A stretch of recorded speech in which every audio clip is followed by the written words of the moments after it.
तो सोलेनोइड कैसे बनता है बेटा? सोलेनोइड कैसे बनेगा? मान लो आपके पास एक लॉन्ग इंसुलेटेड कॉपर वायर है, आपके पास एक लॉन्ग इंसुलेटेड कॉपर वायर है। अब इसको क्या किया बेटा? ऐसे कॉइल कर दिया। क्या कर दिया? कॉइल कर दिया।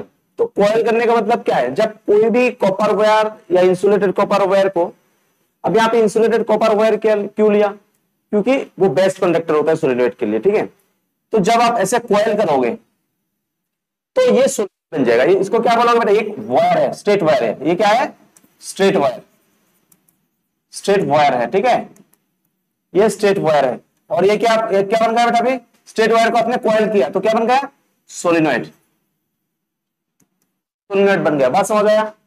अब अगर इससे करंट पास कराओगे, ठीक है, इससे अगर करंट फ्लो कराओगे, ठीक है, तो ये as a bar magnet behave करेंगे। कैसे बिहेव करेगा? As a bar magnet. तो आपको पता है बार मैग्नेट है तो इसमें मैग्नेटिक प्रॉपर्टी आ जाएगा, यानी इसके चारों तरफ क्या प्रोड्यूस होंगे बेटा? Magnetic field. और मैग्नेटिक फील्ड आपको पता है north pole to south pole, है ना, ट्रेवल करता है। तो मैग्नेटिक फील्ड का डायरेक्शन किस तरह होगा, वो इंपॉर्टेंट पॉइंट हो गई है ना। इसको समझने के लिए हम क्या करेंगे? एक सिलेंडर ड्रॉ करेंगे, ठीक है, सिलेंड्रिकल ट्यूब ड्रॉ कर दिया, मान लो यहां पे। अब यहां पे ना एक कॉइल को रैप करेंगे, ठीक है, मान लो ऐसे रैप कर दिया कॉइल को, ठीक है। तो यहां पे ध्यान दो, तो अगर ऐसे कर दिया तो यहां से आप क्या करोगे? यहां से आप क्या कर सकते हो बेटा? ठीक है, अब यहां से मान लो करंट फ्लो कर रहा है ऊपर की तरफ, यहां पे मान लो करंट फ्लो कर रहा है, ठीक है, यहां पे आया। कैसे आया करंट? मान लो यहां पे आप क्या लगा दिया बेटा? बैटरी कनेक्शन किया, है ना, एक्सटर्नल सोर्स दिया ताकि चार्ज फ्लो करे, ठीक है। करंट का डायरेक्शन देखो, देखो बैक फेस तो आपको दिखाई नहीं दे रहा है, फ्रंट फेस दिखाई दे रहा है ना। तो एक काम करो, करंट का डायरेक्शन ऐसे रिप्रेजेंट करो कॉइल में, ठीक है बेटा, कॉइल कर दिया। अब देखो आपने क्या सीखा था, जो स्ट्रेट करंट कैरिंग कंडक्टर होता है, इसमें जो करंट पास होगा इसके चारों तरफ क्या होता है? मैग्नेटिक फील्ड बनता है। यानी जो आपका थंब है वो डायरेक्शन ऑफ करंट को रिप्रेजेंट करता है, और जो एनसर्कल फिंगर है वो डायरेक्शन ऑफ मैग्नेटिक फील्ड को रिप्रेजेंट कर रहा है, ठीक है ना। लेकिन जब एक कॉइल से करंट पास होगा, है ना, तब आप क्या दिखा सकते हो? मतलब कॉइल के लिए आप बोल सकते हो कि जो कॉइल है, कॉइल को बोल सकते हो, जो कॉइल से जो करंट फ्लो कर रहा है वो आप, ये जो कर्ल फिंगर है उससे आप बोल सकते हो कि जो कर्ल फिंगर है वो रिप्रेजेंट कर रहा है डायरेक्शन ऑफ करंट को, और जो आपका थंब होगा आपको रिप्रेजेंट कर रहा है डायरेक्शन ऑफ मैग्नेटिक फील्ड को। आप उल्टे भी कर सकते हो कॉइल के केस में। बात समझ आ रहा है? तो यहां पे देख लो कि करंट कैसे जा रहा है बेटा? ऐसे घूम रहा है, ऐसे घूम रहा है ना। ये मान लो आपका सिलेंडर है तो करंट ऐसे घूम रहा है, ऐसे कॉइल बना, तो करंट का डायरेक्शन ऐसे घूम रहा है बेटा। यहां से क्या हो रहा है बेटा? आउटवर्ड, यहां से आउटवर्ड, और यहां से इनवर्ड जा रहा है। तो अब देखो ऐसे आपका करंट जा रहा है, और मैग्नेटिक फील्ड का डायरेक्शन किस तरफ होगा? थंब किस तरफ रिप्रेजेंट कर रहा है? डायरेक्शन ऑफ मैग्नेटिक फील्ड, यानी ऐसा कुछ बनेगा, ठीक है बेटा, ऐसा कुछ मैग्नेटिक फील्ड लाइन बनेगा, ठीक है। तो ऐसे जा रहा है ना डायरेक्शन ऑफ मैग्नेटिक फील्ड, आपको वी वेक्टर। तो आपको ध्यान से देखना, आप जानते हो, है ना, आप क्या जानते हो बेटा? कि जो मैग्नेटिक फील्ड का डायरेक्शन है वो नॉर्थ पोल में एंटर करता, साउथ पोल में एंटर करता है और नॉर्थ पोल से बाहर जाता है, ठीक है ना। तो ये अगर मान लो इसको ज्वाइन कर दोगे तो देखो ये ट्रेवल कैसे कर रहा है? नॉर्थ टू साउथ, यानी हमें पता है ना नॉर्थ टू साउथ ट्रेवल करता है, तो ये नॉर्थ पोल हो जाएगा। और दूसरा तरीका क्या है इसको समझने के लिए? हम अलग अलग फेस को देख लेंगे बेटा। मान लो इस फेस को देखो अभी कुछ टाइम के लिए, है ना, इस फेस को देखो, इस फेस को देखो, ठीक है। अब इसको फेस को देखोगे तो यहां पे देखो कैसे घूम रहा है बेटा? क्लॉक और एंटी क्लॉक। इस तरफ देखो, इस तरफ, इस फेस को, यहाँ पे करंट कॉइल को देखो इस तरफ से, इस साइड से देखो, क्लॉक और एंटी क्लॉक। ऐसे देखो एंटी क्लॉक या क्लॉक, क्लॉक घूम रहा है ना, तो क्लॉक है तो ये साउथ पोल देगा, है ना। और यहां से देखोगे तो देखो ये एंटी क्लॉक जा रहा है बेटा, तो ये नॉर्थ पोल देगा, ठीक है। फेस को भी देख सकते हो, मान लो यहां से देखोगे, है ना, एक फेस ये हो गई। जब इस साइड से देखोगे, अगर ये क्लॉकवाइज होगा तो ये एंटी क्लॉकवाइज होगा। तो इससे आप मैग्नेटिक फील्ड का डायरेक्शन पता लगा सकते हो। क्या कर सकते हो? मैग्नेटिक फील्ड का डायरेक्शन। लेकिन जब इसको आपको प्रूफ करना है कि कितना मैग्नेटिक फील्ड होगा, आउटसाइड कितना होता है, मैंने बोला था 0 होता है। इसको थोड़ा समझना है। देखो आउटसाइड कैसे 0 होता है वो समझ लो। मान लो मेरे पास ये सोलिनॉइड था, ठीक है, ये सोलिनॉइड था। मैं बेटा जो बैक फेस को रखूंगा, ये सोलिनॉइड का क्या है ना, पीछे का फेस है। तो पीछे का एक फेस को लिया ना, यानी ये तो बेटा ऐसे घूम रहा है ना। अगर देखो 3D फिगर है, ऊपर एक फेस है, पीछे एक फेस है। हम क्या करेंगे, पीछे के फेस को देखेंगे। और मैग्नेटिक फील्ड लाइन किस तरह हो रहा है, देखो यहां से आउटवर्ड आ रहा है, यहां पे रिप्रेजेंट करो, ये आउटवर्ड, ये इनवर्ड जा रहा है। देखो ऐसे बाहर आया फिर अंदर गया, तो यहां पे इनवर्ड सॉरी आउटवर्ड, और यहां पे इनवर्ड है तो क्रॉस दो, ठीक है, इनवर्ड और यहां पे आउटवर्ड। अब ध्यान से देखो, तो मैग्नेटिक बाहर आया अंदर गया, बाहर आया अंदर, यहां पे कुछ कॉइल हमने ड्रॉ किया, बस समझ आ रहा है। तो आपको पता है कि अगर यहां से करंट जा रहा है ऐसे, तो इसके चारों तरफ मैग्नेटिक फील्ड बनेगा कि नहीं। तो इसके चारों तरफ मैग्नेटिक फील्ड मान लो ये बना, तो यहां से भी इनवर्ड जा रहा है, तो इसमें भी मैग्नेटिक फील्ड इनवर्ड जाएगा। यहां पे भी करंट इनवर्ड हो रहा है, यहां पे भी मैग्नेटिक फील्ड बनेगा। यहां पे भी इनवर्ड जा रहा है, तो यहां पे भी मैग्नेटिक फील्ड बनेगा, तो यहां पे भी मैग्नेटिक फील्ड बनेगा। लेकिन आप यहां पे देखना क्या है, जब करंट इनवर्ड जा रहा है तो मैग्नेटिक फील्ड एंटी क्लॉकवाइज यानी ऐसा बन रहा था, तो यहां से भी करंट इनवर्ड जा रहा है तो एंटी क्लॉकवाइज बनेगा। लेकिन देखो इस साइड में, इस जगह पे ऑपोजिट डायरेक्शन नहीं है। देखो दो जगह से अगर ऐसे मैग्नेटिक फील्ड एंटर कर रहा है ना, तो यहां इसका चारों तरफ देखो करंट, मान लो ये से करंट कॉइल जा रहा है ना अंदर, तो मैग्नेटिक फील्ड इस तरफ से घूम रहा है, मान लो एंटी क्लॉकवाइज करंट अंदर जा रहा है, ठीक है। तो क्या होगा, करंट अंदर जा रहा है, क्लॉक और एंटी क्लॉक, एंटी क्लॉक, तो यहां पे भी एंटी क्लॉक, करंट ऐसे घूमेगा कि नहीं बिल्कुल, है ना।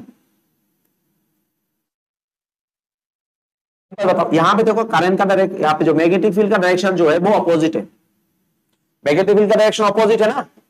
अगर अपोजिट है तो यहां पे जो मैग्नेटिक फील्ड होगा वो ना कम होगा तो नेग्लिजिबल है। यहां पे इस साइड में ना दोनों मिला के यहां पे भी जीरो के बराबर हो जाएगा। तो मैग्नेटिक फील्ड लाइन अगर यहां पे जीरो हो गया तो मैग्नेटिक फील्ड लाइन तो ट्रेवल करेगा, तो मैग्नेटिक फील्ड लाइन क्या करेंगे, ऐसे बेटा क्या बना लेगा, है ना, ऐसे क्या बना लेगा, ऐसे क्लोज लूप बनाता है। तो आपने लिखा होगा प्रॉपर्टी में कि magnetic field line close loop बनाते हैं, है ना। तो ये प्रॉपर्टी यहाँ पे काम कर रहा है। तो अगर ये सब मिलके ऐसे बेटा ऐसे क्लोज लूप बना लेगा, तो यहाँ पे जो मैग्नेटिक फील्ड होगा उसका strength is very close to zero हो जाएगा। तो यहाँ पे जिस तरह से एक्ट किया, तो यहाँ पे भी मैग्नेटिक फील्ड जीरो हो जाएगा। Magnetic field inside straight solenoid, वो कैसा सोलिनॉइड होगा, एक आइडियल सोलिनॉइड होगा। ठीक करना होगा, जो मैग्नेटिक फील्ड है ड्रॉ करना होगा किसका, सोलिनॉइड का। कौन सा फेस लोगे, सोलिनॉइड का बैक फेस लेंगे हम, ठीक है। मान लो ये सोलिनॉइड है, मान लो ये सोलिनॉइड है, ठीक है, ये ठीक है। मान लो बैक फेस लेना है तो इसको मिटा दो, मैंने बैक फेस लिया सोलिनॉइड का, ठीक है। तो आपने देखा कि यहां से करंट क्या हो रहा है बेटा, आउटवर्ड जा रहा था, और यहाँ पे करंट इनवर्ड जा रहा है, outward inward, outward inward, outward inward, है ना। आपने क्या कर दिया कि यहाँ पे मैग्नेटिक जो करंट फ्लो कर रहा है ना उसका डायरेक्शन दे दिया, कॉइल का डायरेक्शन दे दिया अपने यहाँ पे, ठीक है। और सोलिनॉइड मान लो यहाँ पे, सोलिनॉइड मान लो यहां तक है, थोड़ा सा एक्सटेंड करो सोलिनॉइड को,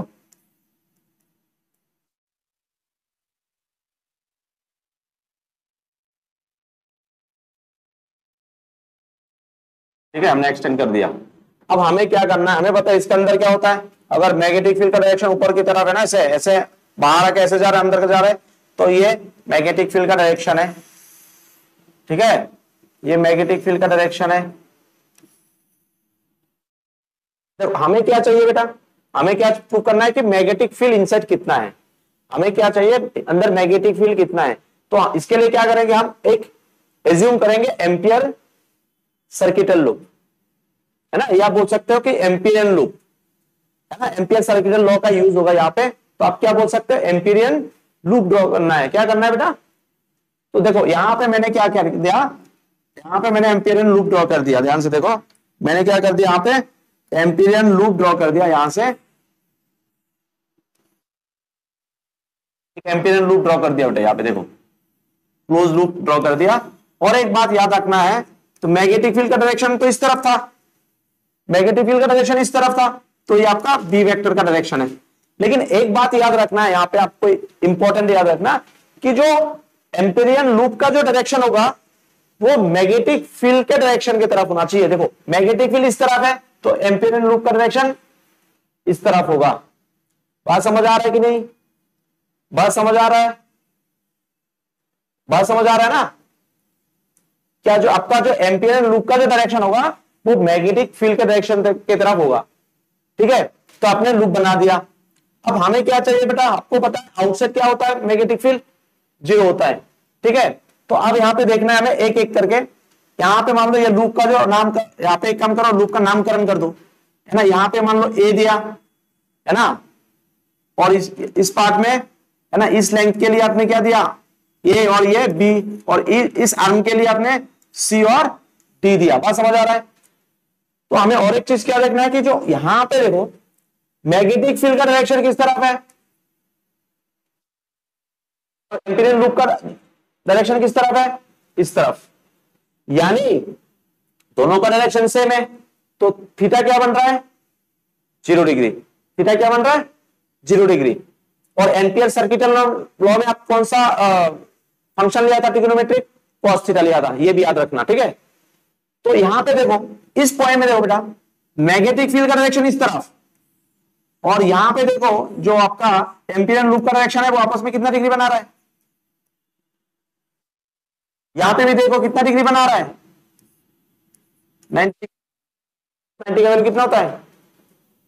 तो इन दोनों की वजह से क्या होगा, कहीं ना कहीं आपको जो मैग्नेटिक फील्ड होगा वो 0 दे रहा है ना। 90 का वैल्यू कितना है, 0 होता है। बात समझ आ रहा है ना। और cos 0 डिग्री का 1 हो रहा है, तो ये दोनों भी 0 दे दिया। और ये तो आउटसाइड है, आपने कुछ देर पहले देखा, अगर ये 0 है, ये 0 है, यानी सिर्फ ये देगा।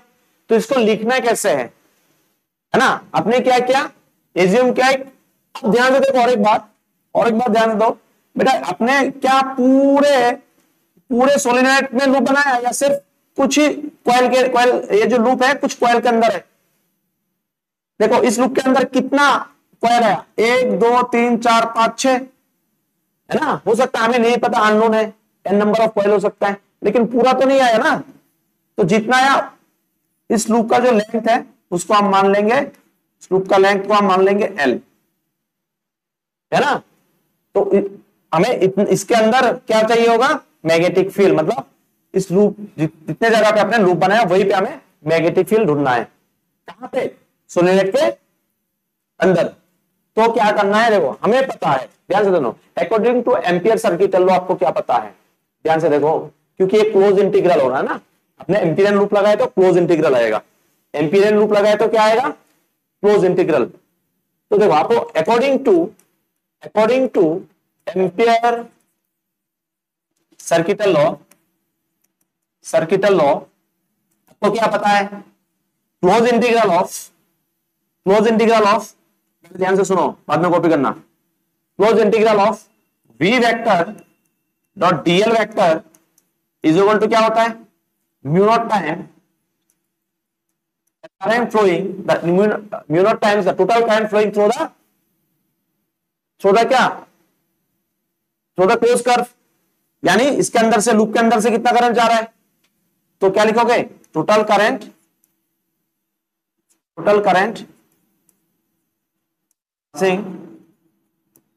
पासिंग थ्रू द लूप कौन सा बेटा, A B C D, A B C D से कितना करंट पास हो रहा है उसको अगर मैं एप्सिलॉन नॉट के साथ मल्टीप्लाई करूं तो मैं इसको लिखूंगा ऐसे, v vector dot dl vector is equal to mu naught, मैं बोलूंगा I net current inside the loop. बात समझ आ रहा है? तो ये आपका एम्पियर सर्किटल लॉ दे रहा है। लेकिन इस एबव इंफॉर्मेशन से, ये जो आपको इंफॉर्मेशन आपको यहां पे मिला उससे आपको क्या मिल रहा है, तो आप लिख सकते हो ना, है ना। तो क्लोज इंटीग्रल ऑफ, ध्यान से देखना, v vector dot dl vector क्या दे रहा है बेटा, यहाँ पे अपने अलग अलग है ना, पूरे लूप के लिए हमें क्या देखना है, क्या देखना है बेटा, क्लोज इंटीग्रल हर पॉइंट के लिए हमें देखना है कि कितना बन रहा है मैग्नेटिक फील्ड, है ना। तो पहले क्या लिखोगे, क्लोज इंटीग्रल कहां से कहां तक, ए से बी तक, देखो ए से बी तक लिमिट लगाओ, ए से बी तक देखना है, V vector dot D L vector. अब बोलोगे सर ये कैसे लगाया, मैं छोटा छोटा करके देखूंगा ना, मैं इतना पहले इतना जगह देखूंगा, फिर मैं इतना जगह देखूंगा, फिर इतना जगह, ऐसे छोटे छोटे करके पूरे जगह के ले लूंगा, ये पूरे लेंथ के ले लूंगा ना, पहले छोटा छोटा करके, है ना, इतना इतना करके मैं पूरे कंडक्टर के लिए जो ए बी जो लेंथ है आपका आर्म है एम्पीरियन लूप का, सबको मैं देखूंगा। इसलिए मैंने क्लोज इंटीग्रल किया V vector magnetic field for D L vector, माने ये मान लो डीएल वेक्टर है आपका एक एक, है ना, बहुत सारे डीएल वेक्टर को इंटीग्रेट करूंगा, क्लोज इंटीग्रल करूंगा तो मुझे टोटल बी मिलेगा। समझ आ रहा है कि नहीं। तो आप देखो फिर प्लस क्लोज इंटीग्रल ऑफ कहां से कहां तक, बी से सी तक, देखो बी से सी तक V vector dot D L vector, फिर इसके लिए देखो क्लोज इंटीग्रल ऑफ सी से डी तक वी वेक्टर डीएल वेक्टर, ठीक है। फिर plus close integral of V vector dot D L vector. अब किसके लिए देखोगे, डी से ए तक। समझ आ रहा है। तो अब ध्यान से देखो तो क्या मिलेगा आपको, close integral of V vector dot D L vector is equal to, अब मैं इसका मैग्नीट्यूड, ये वेक्टर फॉर्म है, मैग्नीट्यूड लिखूंगा, क्लोज इंटीग्रल ऑफ ए से बी तक वी वेक्टर को हटा दो तो वी डीएल कॉस कितना डिग्री आ रहा है बेटा, यहां पे सेम डायरेक्शन का मैग्नेटिक फील्ड का डायरेक्शन और लूप का डायरेक्शन सेम, तो ये आएगा बेटा 0 डिग्री। उसके बाद क्लोज इंटीग्रल ऑफ कहां से कहां तक, बी से सी तक, बी से सी कहां है, ये क्या दे रहा है बेटा 90 डिग्री, तो क्या लिखोगे वी डीएल कॉस 90 डिग्री। फिर प्लस क्लोज इंटीग्रल कहां से, सी से डी तक, या आउटसाइड तो बी 0 है, बाद में 0 पुट कर दो, यानी कितना डिग्री बन रहा है देखो, मैग्नेटिक फील्ड का डायरेक्शन इस तरफ और ये इस तरफ, तो 180 degree, E D L cos 180 degree. समझ आया। Plus close integral of B D L vector cos, next आएगा 90 डिग्री, ये भी 90 डिग्री दे रहा था, है ना, 90 डिग्री दे रहा है देखो। तो कहां से कहां तक, डी से ए तक। उसके बाद क्या कर दो, इसको रिप्रेजेंट कर दो, अब इसको करोगे तो v कांस्टेंट बाहर आ जाएगा 90 डिग्री का, तो क्लोज इंटीग्रल dl, ठीक है, dl वेक्टर कहां से, a से b तक। उसके बाद प्लस ये क्या दे रहा है बेटा 0 दे रहा है, फिर ये क्या दे रहा है बेटा 0 दे रहा है, क्यों, क्योंकि b कितना होता है बेटा, b कितना होता है आउटसाइड, आउटसाइड कितना होता है b 0, तो ये भी 0 आया, तो 90 डिग्री 0 देगा, तो ये भी 0 आ रहा है। तो आपका फाइनल आंसर क्या है यहाँ पे b, इसका इंटीग्रेट करोगे देखो छोटा छोटा ऐसे डीएल वेक्टर सबको इंटीग्रेट करोगे क्या मिलेगा, आपको मिलेगा बेटा बी एल मिलेगा। क्लियर हुआ, है ना, वी वेक्टर डीएल वेक्टर ये आया। उसके बाद हमें एम्पियर, है ना, उसके बाद हमें क्या करना है बेटा, एम्पियरियन लूप को यूज करना है। उसके बाद लिखो by Amperian loop, Ampere circuit law, क्या लिखोगे उसके बाद, उसके बाद क्या लिखोगे, उसके बाद लिखो बाय एम्पियर सर्किटल लॉ। आपको क्या मिल रहा था बेटा, ये मिल रहा था, तो मैं क्या लिख सकता हूं, म्यू नॉट, इसके जगह पे क्या लिख सकते हो बेटा, mu naught I net is equal to V L. कोई दिक्कत। अब यहां पे ध्यान दो, वेरी इंपॉर्टेंट, तो अब टोटल करंट यहां पे कितना है, कितना नंबर ऑफ कॉइल है बेटा यहाँ पे, नहीं यहाँ पे तो काउंट कर रहे हो नॉर्मली, यहाँ पे आपको तो नहीं पता होगा ना, छोटे छोटे कॉइल्स होंगे, मान लो n नंबर ऑफ कॉइल्स है। अब यहाँ पे जो टोटल करंट कितना में चाहिए, अभी पता है टोटल करंट कितना है इसके अंदर, वो ढूंढना है। तो आप क्या लिखोगे, एक कॉइल से कितना करंट जा रहा है n, तो नंबर ऑफ टर्न्स कितना होगा, नंबर ऑफ टर्न्स, इसमें कितना होगा total number of turns, n number of turns होगा, तो करंट कितना हो जाएगा, है ना, नंबर ऑफ करंट क्या लिखोगे, करंट goes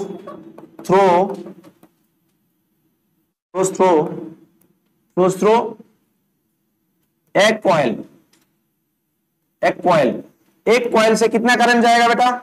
मैं बोलूंगा आई करंट जाएगा, है ना। तो current flows through N number of capital N number of coil के लिए कितना करंट जाएंगे बेटा? मैं बोलूंगा एन आई करंट जाएगा। आपको यह चाहिए होगा कि number of turns per unit length, तो आपको क्या मिल गई? एन आई मिल गया। तो मैं क्या कर सकता हूं, देयरफॉर मैं म्यू नॉट आई नेट आई, तो करंट कितना हो जाएगा बेटा? आई नेट कितना हो रहा है यहां पे? टोटल करंट लिख दो ना, यहां पे लिख दो टोटल करंट, है ना। किससे? एन नंबर ऑफ टर्न्स के लिए। एन नंबर ऑफ टर्न्स मतलब इस लूप के अंदर जितना टर्न्स होगा, तो कितना होगा बेटा? Mu naught N I is equal to B L. तो आपका बी कितना आ जाएगा? देयरफॉर बी क्या आ जाएगा बेटा? बी इज इक्वल टू क्या आ जाएगा? Mu naught N I by L. तो मैं क्या लिख सकता हूं उसके बाद? तो मैं बी इज इक्वल टू क्या लिख सकता हूं? ध्यान से देखो, म्यू नॉट एन के जगह पे मैं लिख सकता हूं बेटा N L by I by L. तो अब मैं ब्रैकेट में लिख दूंगा एन क्या है बेटा? N is equal to number of turn per unit length, है ना। एन क्या है? Number of turn unit length. तो ये आपका प्रूव हुआ बेटा। कोई डाउट है तो बताओ। तो देयरफॉर आपका फाइनल बी क्या आ जाएगा? म्यू नॉट एन आई आपको आ जाएगा magnetic field inside the solenoid.